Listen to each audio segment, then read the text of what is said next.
আজকের এই রোমাঞ্চকর বিশ্লেষণের সবাইকে স্বাগত। আজ আমরা এমন এক সত্যি ঘটনার গভীরে যাব যা মানব ইতিহাসের অন্যতম অন্ধকার অথচ অবিশ্বাস্য এক বেঁচে ফেরার গল্প। কল্পনা করা যাক এমন এক জায়গার কথা যা সমুদ্রপৃষ্ঠ থেকে 12,000 ফুট উঁচুতে, চারদিকে শুধু মাইলের পর মাইল বরফ আর সাক্ষাৎ মৃত্যু। ঠিক এভাবেই একদল সাধারণ তরুণ কিভাবে মৃত্যুকে হারিয়ে জীবন ছিনিয়ে এনেছিল, চলুন সেই গা শিওরে ওঠার গল্পের শুরুটা করা যাক। ৭২ সংখ্যাটা শুনে খুব সাধারণ মনে হতে পারে, কিন্তু এই ৭২ হলো সেই স্তব্ধ করে দেওয়া দিনগুলোর হিসাব, যতদিন ওই তরুণেরা আক্ষরিক অর্থেই এক হিমশীতল নরকে টিকেছিল। কোনো খাবার নেই, মাথার উপর ছাদ নেই, আর চারপাশের আবহাওয়া যেন প্রতি মুহূর্তে প্রাণ কেড়ে নিতে চাইছে। এতগুলো দিন এই ভয়ঙ্কর প্রতিকূলতার মাঝে টিকে থাকা আসলেই অকল্পনীয়। অধ্যায় ১, ফ্লাইট ৫৭১-এর ভয়ঙ্কর দুর্ঘটনা। দিনটা ছিল ১২ই অক্টোবর ১৯৭২ সাল। উরুগুয়ে থেকে একটি ছোট চার্টার্ড বিমান টেক অফ করে। গন্তব্য ছিল চিলির সেন্টিয়াগো। আবহাওয়া বেশ ভালো, সবার মনে চরম উত্তেজনা। মাত্র ৩ ঘন্টার একটা ছোট্ট আর আনন্দদায়ক যাত্রার কথা ছিল এটি। প্লেনটিতে মোট যাত্রী ছিলেন ৪৫ জন। এদের মধ্যে বেশিরভাগই ছিল ওল্ড ক্রিশ্চিয়ানস ক্লাব রাগবি টিমের তরুণ, একদম তরতাজা সব খেলোয়াড়। সাথে ছিল তাদের পরিবার আর বন্ধুরা। চিলিতে গিয়ে তারা ম্যাচ খেলবে, হইহুল্লোড় করবে, এটাই তো স্বাভাবিক পরিকল্পনা। কিন্তু ঘুণাক্ষরম কারো ধারণা ছিল না যে যাত্রাপথের মাঝখানে অ্যান্ডিস পর্বতমালা নামের এক বিশাল পাথুরে দানব তাদের জন্য মৃত্যুপুরী হয়ে অপেক্ষা করছে।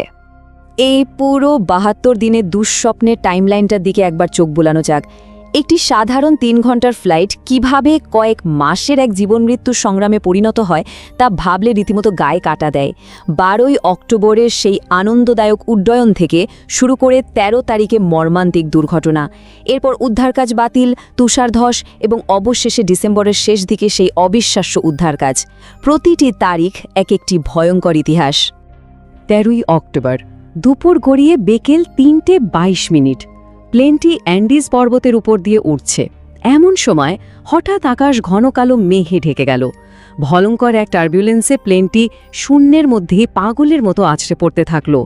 পাইলট সর্বোচ্চ শক্তি দিয়ে প্লেনটিকে ওপরে তোলার মরিয়া চেষ্টা করলেন, কিন্তু ততক্ষণে বড্ড দেরি হয়ে গেছে।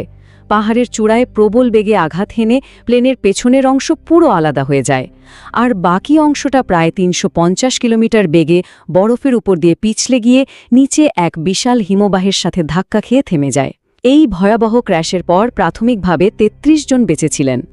অধ্যায় ২, অ্যান্ডিসের বুকে আটকা পড়া। দুর্ঘটনার ঠিক পরের মুহূর্তগুলো ছিল কতটা ভয়াবহ তা ভাষায় প্রকাশ করা কঠিন। চারদিকে তখন শুধুই রক্ত আর আর্তনাদ। এই চরম বিশৃঙ্খলার মাঝে রবার্তো ক্যানেসা এবং গুস্তাভো জেরবিনো নামের ২ তরুণ মেডিকেল স্টুডেন্ট আহতদের প্রাথমিক চিকিৎসা দেওয়া শুরু করেন। ফার্নান্দো পারাদো নামের আরেক যুবক মাথায় গুরুতর আঘাত পেয়ে ততক্ষণে কোমায় চলে গেছেন। এখানে সবচেয়ে মর্মান্তিক বিষয়টা হলো প্রস্তুতি আর বাস্তবতার আকাশ পাতাল তফাত। যাত্রীদের পরনে ছিল সাধারণ শার্ট আর জিন্স, কারণ তাদের প্রস্তুতি ছিল চিলির গরমকালের জন্য। কিন্তু বাস্তবে তাদের মুখোমুখি হতে হয়েছিল ১২,০০০ ফুট উচ্চতার -30°C তাপমাত্রার সাথে। কোনো শীতের পোশাক ছাড়া এই হাড় কাঁপানো ঠান্ডায় টিকে থাকা প্রায় অসম্ভব। আর সেই ভয়ঙ্কর ঠান্ডাতে প্রথম রাতে ৫ জন আহত যাত্রী মৃত্যুর কোলে ঢলে পড়েন। দুর্ঘটনার ঠিক ১১ দিন পর এক চরম মানসিক আঘাত নেমে আসে তাদের ওপর। রয় হার্লি নামের এক যাত্রী অনেক কষ্টে ধ্বংসস্তূপ থেকে একটি রেডিও চালু করতে সক্ষম হন, কিন্তু রেডিও চালু হতেই যে খবরটা শোনা যায় তা ছিল রীতিমতো হৃদয় বিদারক।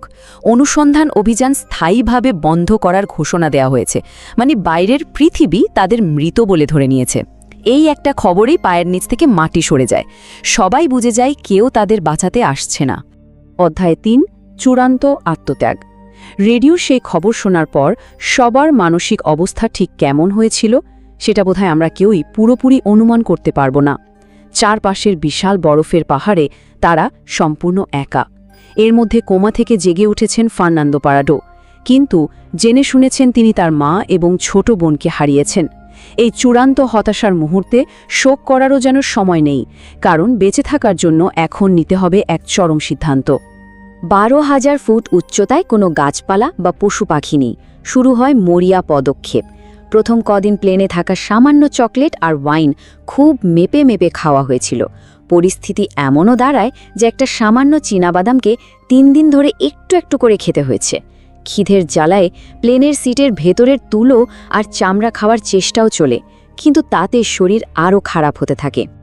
যখন চারপাশে আক্ষরিক অর্থেই কোনো খাবার নেই, তখন মানবদেহ কিভাবে বেঁচে থাকে?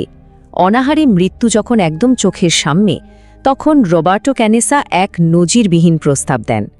প্রস্তাবটি হল বরফে জমে থাকা তাদের মৃত বন্ধুদের শরীর খাওয়া। হ্যাঁ, মানব সভ্যতার ইতিহাসে এটি এক অকল্পনীয় মানসিক যন্ত্রণার বিষয়, কিন্তু বেঁচে থাকার অদম্য স্পৃহা শেষমেশ তাদের এই চূড়ান্ত আত্মত্যাগের পথ বেছে নিতে বাধ্য করে। আবেগ সরিয়ে রাখলে এটি ছিল কেবলই জীবন টিকিয়ে রাখার এক আদিম লড়াই। অধ্যায় 4, ভয়ঙ্কর তুষারধস। পরিস্থিতি যখন একটু গুছিয়ে উঠেছে বলে মনে হচ্ছে, ঠিক তখনই প্রকৃতি আবার তার নিষ্ঠুর রূপ দেখায়। দিনটি ছিল 29শে অক্টোবর, ক্র্যাশের ঠিক 16 দিন পর। গভীর রাতে হঠাৎ পাহাড়ের ওপর থেকে এক বিশাল বরফের ধস বা অ্যাভালাঞ্চ প্রবল বেগে তাদের প্লেনের ধ্বংসাবশেষের ওপর আছড়ে পড়ে। মুহূর্তের মধ্যে পুরো প্লেনটা বরফে চাপা পড়ে যায়, জীবন্ত সমাধির মতো। সেই দমবন্ধ করা পরিবেশেই আরও 8 জনের মৃত্যু হয়। বাকিরা টানা 3 দিন ওই ছোট্ট জায়গায় বরফের নিচে বন্দী ছিল, যতক্ষণ না ফার্নান্দো পারাডো একটি লোহার রড দিয়ে বরফ খুঁড়ে বাইরে বেরোনোর একটা টানেল তৈরি করতে সক্ষম হন। অধ্যায় 5, অসম্ভব এক যাত্রা। ধ্বংসাবশেষে বসে থাকলে মৃত্যু যে নিশ্চিত, তা এতদিনে স্পষ্ট। শুরু হয় এই কাহিনীর সবচেয়ে রোমাঞ্চকর অধ্যায়। ক্র্যাশের 60 দিন পর ফার্নান্দো পারাডো, রোবার্টো ক্যানেসা এবং ভিজিন্টিন সিদ্ধান্ত নেন তারা নিজেরাই পাহাড় ডিঙিয়ে লোকালয়ে পৌঁছাবেন। দুর্ঘটনার আগের সেই সুস্থ সবল রাগবি খেলোয়াড়রা 60 দিন পর একেবারে কঙ্কালসার হয়ে গেছেন। তাদের কাছে পাহাড় চড়ার কোনো অভিজ্ঞতা নেই, ম্যাপ নেই, এমনকি ট্রেকিংয়ের জুতো পর্যন্ত নেই। প্লেনের সিটের কাভার সেলাই করে বানানো একটা স্লিপিং ব্যাগ সম্বল করে তারা 15,000 ফুট উঁচু পাহাড় জয় করার এই অসম্ভব যাত্রায় পা বাড়ান।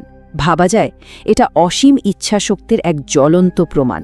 61 কিলোমিটার।